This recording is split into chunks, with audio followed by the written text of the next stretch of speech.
Hello, everyone. Welcome back to the channel. Zachary Dickinson here.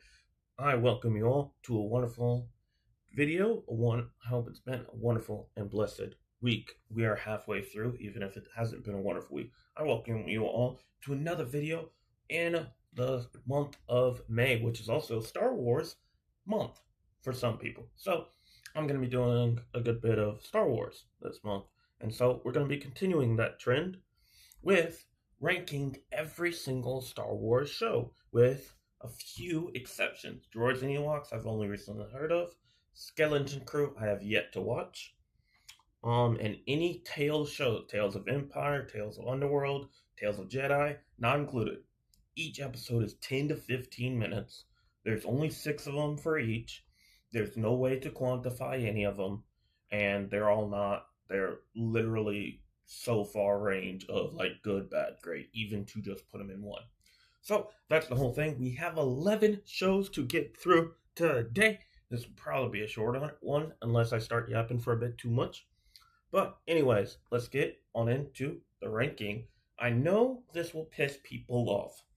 This is my ranking. This is entirely opinionative. If you agree or don't agree, please chat with me in the comments down below. I would think the bottom bit might be accurate to many people. The top, it will piss people off. Let's get into it.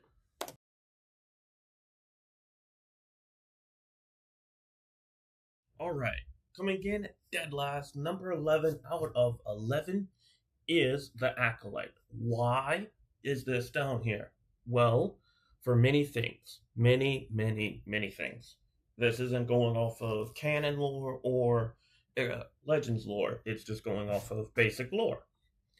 Breaking multiple different ways of lore, for starters. Secondly, it also breaks a major thing of how a lightsaber gets bled and bleeded. And it makes it seem that Osha, or whichever one of the two, Osha or whatever, she does it so quickly and with such tenacity and such rage that she does it with even more rage than Vader ever did, because that's what it's showing. That's what it's actually showing. It breaks the tradition and the traditional placement, and also the up to this point, we've only known that there's been rule of 2 Sith, and there's only been one singular instance of this breaking the rule of 2. And this is also coming from Emir breaks the rule of 2 because he's just a Sith coming out of the woodworks. This also breaks canon as well, because in the prequel trilogy, which Yoda will have heard about this instance in some way, shape, or form, and the Jedi Council said makes no mention of this at all, and none of them would have any memory of this, even though Ki-Adi-Mundi is there, even though he's not supposed to be alive. Yoda is and should be around. And so Yoda should have the knowledge that this happened. So this breaks not only canon, also legends, and what we knew about lore. I will say this had a wonderful and phenomenal Jedi fight scene between Amir and a couple of Jedi. However, except for a few tidbits, a lot of the episodes were kind of boring, and it just had me on the edge of my seat of, okay, is this getting good? Is this getting good? I watch almost everything that Marvel and Star Wars comes out with because of that. That's how much of a fan I am, and that's how much, and I just want to consume all of the Marvel and Star Wars content. And so I wasn't pleased with this at all. If you disagree, come and talk in the comments. I could rant for a while on this, but I'll stop right there. And this is dead last on what I think should be the ranking for the Star Wars shows.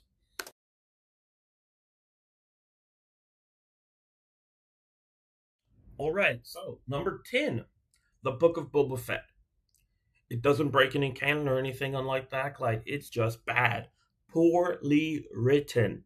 No actual plot or development for the majority of the season, about roughly an episode, either one or two episodes, is solely devoted to being The Mandalorian season 2.5, and it's mandatory to watch part of the Book of Boba Fett to fully come and see how Grogu gets back with Din Djarin for the third season of The Mandalorian. Very easily, since this has very little impact on most of the Book of Boba Fett, could have been in like episode 1 or 2 of The Mandalorian in season 3. And so we have that. I don't like this at all. I don't really like the show to begin with because other than maybe the first and everything leading up to the finale, this wasn't good. This wasn't well paced. This wasn't a great show to see Tatooine, which we didn't need to see it all on Tatooine. We didn't need the show as it panned out like this, and this is why Star Wars, Lucasfilm, and Disney all had to rethink their strategies about doing Star Wars because this was a massive bomb. I don't think this did well. I think it did well on people watching it, but I think this caused a negative fan reception to start around this time. And so I had high expectations, high hopes for it. This failed. And Boba Fett is not that hard to write for me. Not that hard to write. He's a bounty hunter. Bounty hunter. Been in countless Legends books that you can draw stuff and inspiration from, but you don't really do anything. So yeah, that's number 10.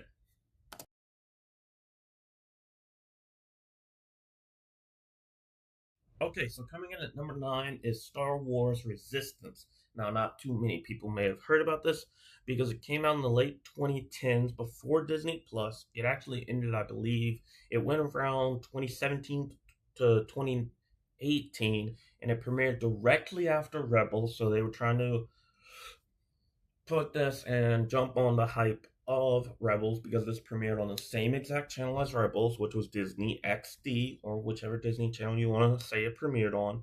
But it premiered primarily on the Disney Channel before Disney Plus, and it occurred right on the clips or right around when The Force Awakens was in like right around when Force Awakens was happening in that timeline. Even having Poe Dameron in spurts and little instances. Season 1, phenomenal, top tier. The reason why it's here is because season 2 turns it from what it was before into now they're fighting the First Order effectively.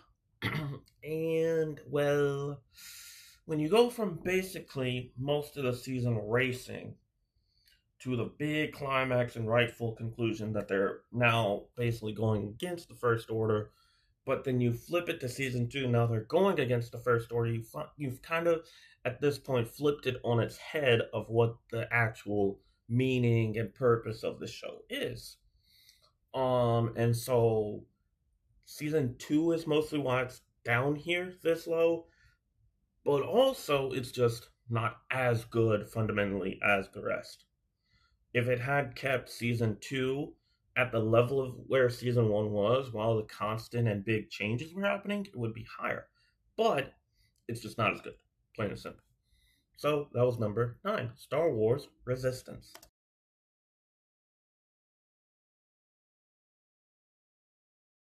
All right, so coming in at number 8, we have Obi-Wan Kenobi, the show. This is above the Book of Boba Fett because I find the action scenes to be slightly better. I am a bit of a nerd for lightsaber dueling, but we'll get on into later in the list to show you that I'm not all just lightsabers. But it has a decent plot, decent at the very least, not good, but decent plot. But overall, this is also coming off the backs of that.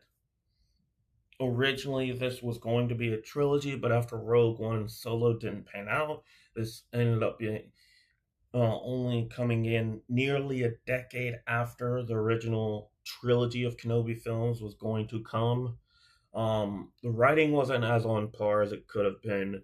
This got saved largely because of lightsaber duels and just Leia and Kenobi's interactions. And so it's okay, doesn't break any lore. And it's not too poorly written as Book of Boba Fett. And it's only one season, so it's nothing to compare it like Resistance. But it's just not good. It's just okay. Now, number six, number no, no, not yet, not yet, not yet, not yet. But that was number 8, Obi-Wan Kenobi.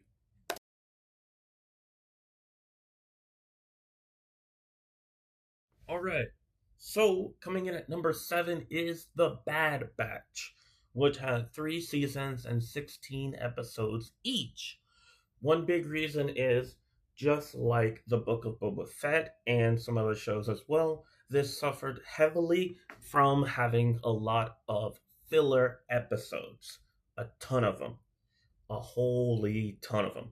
Also, at times, it kind of miscrewed and wasn't sure of what kind of plot that we were building towards, and so it wasn't as built up as it should have been.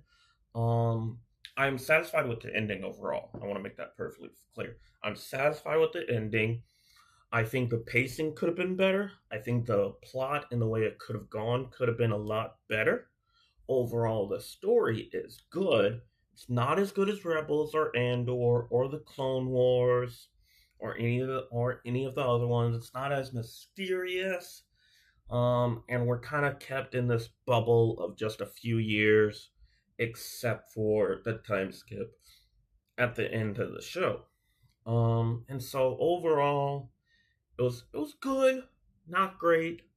It's kind of a little bit of a step up from the previous couple, where it's now good at least, but a ton of filler and pacing issues. And so that is number 7, The Bad Batch. Now for number 6.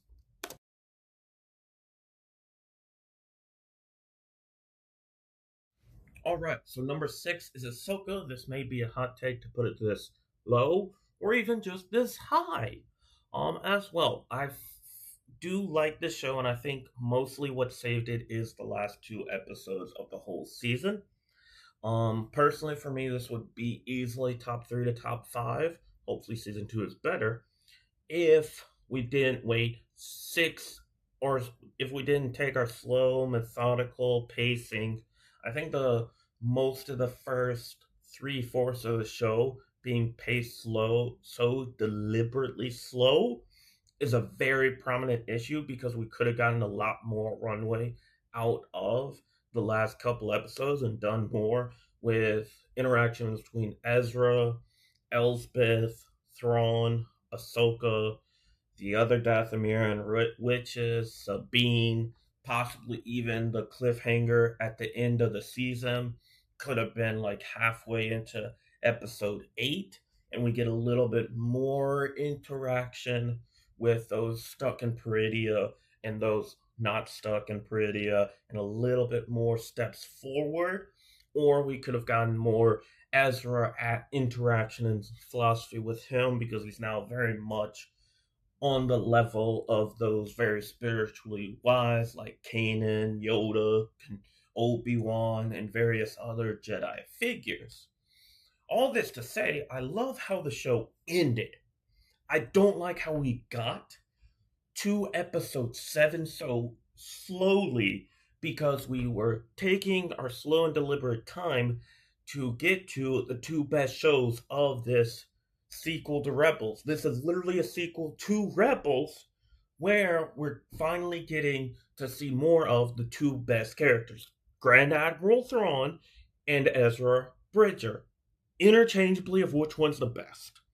Period. They are the 2 best characters, and Kanan Jarrus is number 3 of Rebels. And so we took our slow time, and the pacing is really, really a big issue. Also, the episodes could have been slightly long to get some more beats out of them. And so it's good, not great. You may be asking, this could be lower. Yes, it very well could. I like Ezra and Thrawn that much. I think the last two and a little episodes carried the show very hard. Like, very, very hard. Like, the last two or so of episodes of the show carried the show very much. And a lot of times when you finish a show like Game of Thrones, the ending, if the ending is good enough, they'll remember more about the way we got to the ending than most of the beginning. And Game of Thrones ending wasn't executed great. This ending was executed very well, which is why I can't wait for season two. Hopefully, it comes out this year. So that is number six. We are now heading into our top five. And some people will have issue with number five as well.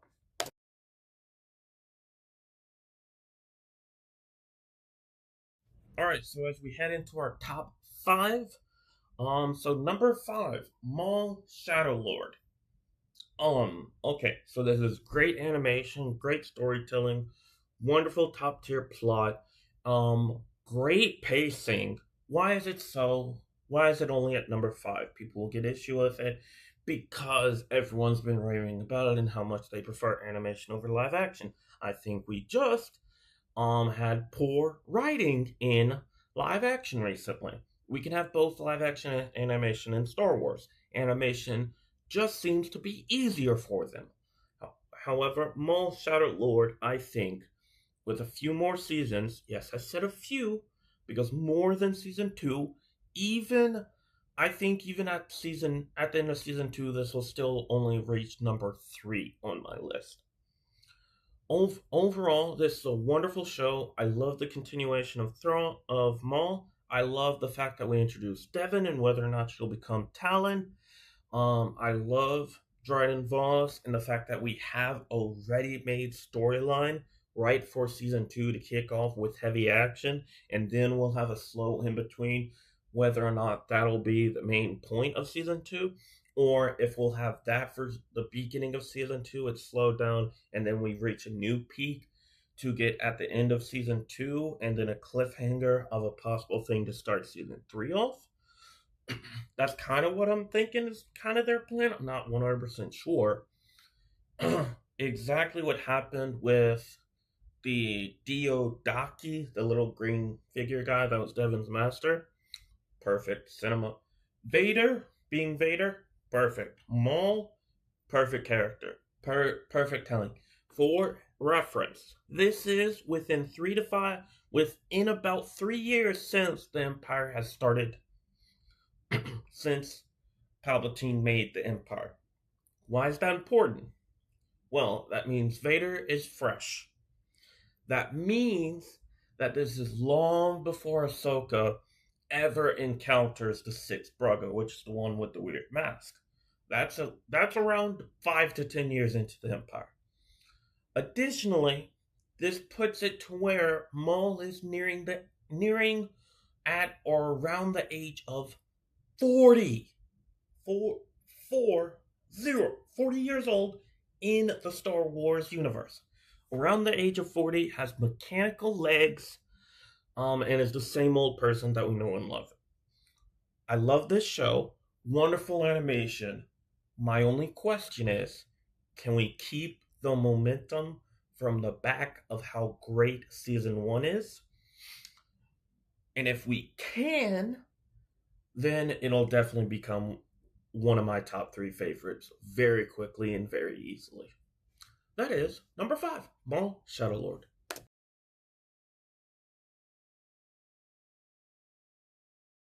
Okay, we're on to number four, and that is the show that basically revived Star Wars after and around The Rise of Skywalker coming out. Why do I say revived? Because The Rise of Skywalker press and media was not good. The Mandalorian came out right before The Rise of Skywalker came out. And man, did it overshadow The Rise of Skywalker in every way, shape, and form. Season one was near perfect. Season two was at or right below season one with the wonderful, wonderful hallway, takedown of Luke with Luke Skywalker. Season 3 was a large step down in the worst season of all three. Period. Point blank. It had at least 2 or so episodes of filler, which I don't see how. We have much story to tell, and we don't need stuff like that in it. And so overall, this is easily one of my favorites, easily a great show. There's little to no lightsaber action in this entire show. One of the best scenes of the show is with a lightsaber fight. However, this is a slow, methodically paced, Western style Star Wars show set after the fall of the Empire with the New Republic and showing the New Republic's constant issues and all this and that. We have Zeb in the show. We have Bo-Katan Kryze. We have Moff Gideon, who is a very prominent and one of the main villains for most of the show as well. We have the dark saber playing a huge role. We have the revival of the Mandalorians, jetpacks, blasters, high ground. Grogu with basically being Baby Yoda. This is easily one of the best shows that they've ever come out. However, season 3 was just not as good. It ended on a good note, and I cannot wait for literally about a week from this will be the Mandalorian and Grogu movie. So I just cannot wait for that to come out. But overall, this was a great and phenomenal show. I'm not sure whether or not we'll ever get a new season of this because I think if Mando and Grogu does well, I think we might just get a continual movie run for about a trilogy to 5 movies of just a Mandalorian and Grogu having a fun 2 to 2.5 hour adventure and then making a ton of money off of it. So, number 4, The Mandalorian, off to our top 3, which include Rebels, Andor, and the Clone Wars, in who knows what order.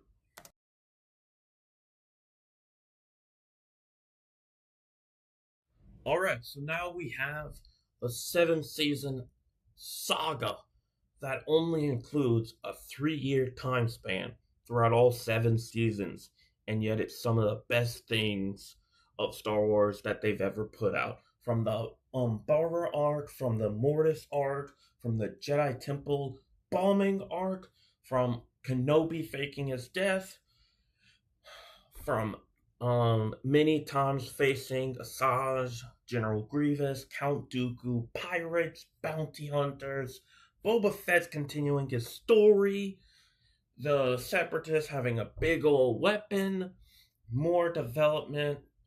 We get Anakin having a Padawan. We get development behind Anakin and him making so much more sense and not sounding like a whiny little teenage brat for Revenge of the Sith, Mace Windu's constant abuse of Anakin, so much more. Season 7 was pretty much one of the best seasons of the whole show. A little bit of a like a little bit of an in between in the middle of the season where it's like good, kind of good, but overall this show is phenomenal. The bad part about this show is up until about season 3 or so, the first few seasons of the show jumps around in the timeline, so it's very hard to rewatch this show because one arc at the beginning of season 1 occurs about 2 or so years in, 1 to 2 years into the Clone Wars, and all around up until about season 3 we jump all around the timeline of the Clone Wars as a whole. And so I think some parts of season 4 or even 5 as well might occur before events of season 1, which is horrendous. And pretty much the timeline issues are the main reason why this is so low. Now we have our top 2. I don't know whether or not this will piss people off, but this is my opinion. Reminder, my opinion. We can discuss this in the comments below.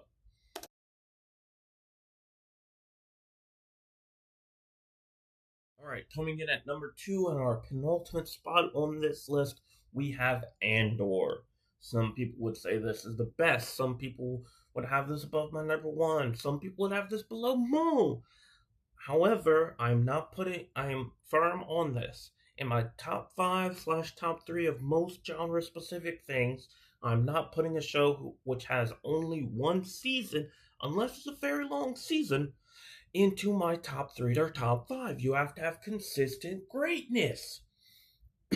And this show has consistent greatness. It's so 2 seasons, which really season 2 could be 3 seasons and still be top tier, period. Gorman, Heist, Prison Break. Literally, I haven't watched Rogue One again, but I'm going to watch Rogue One again. But I'm pretty sure, from what I've heard, the end of Andor season 2 is near seamless to where once he steps foot on the beginning of Rogue One, it's a near seamless transition, and you can very much tell everything about this show is done to damn near perfection. Every single part. Everything. I don't have much to say about this. Some parts of season 1 were slow. For good reason. For very good reason. Season 2, you watch 3 episodes, skip a year, watch 3 episodes, and just on repeat. The last 3 episodes aren't that great in comparison to the first 9, but it definitely is showing that we're purposely building every single piece of the last 3 episodes into a near seamless transition into where all these characters' next pivotal appearances are. Because also, in Rebels, Mon Mothma makes an appearance sometime around this stage as well. We have the many characters who are rolling around and have appearances coming up. Whereas it's Andor for Rogue One, Mon Mothma and Rebels, Bail Organa coming for Alderaan, or other characters getting set up elsewhere. So this is a phenomenal and top tier show. For me, though, this isn't number one. We all know what number one is at this point, but right now, let's get into it.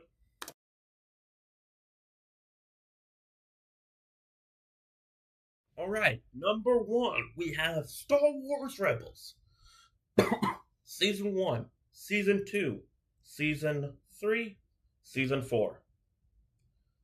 A near perfect whole 4 seasons. I recognize there's some filler. This is, in fact, a kid's show, but everything about how these characters grew, Thrawn, Governor Price, the different Inquisitors, Ahsoka, Maul, Kanan, Ezra, the entire Ghost crew, them expanding into the further rebellion, them gathering up certain vehicles in place, the in shot with Ahsoka being dead then alive, Vader coming in and out, Maul appearing. There's so much love around this show. The dark saber appearing. We have the reintroduction of the clones, and Kanan have a displeasure for them.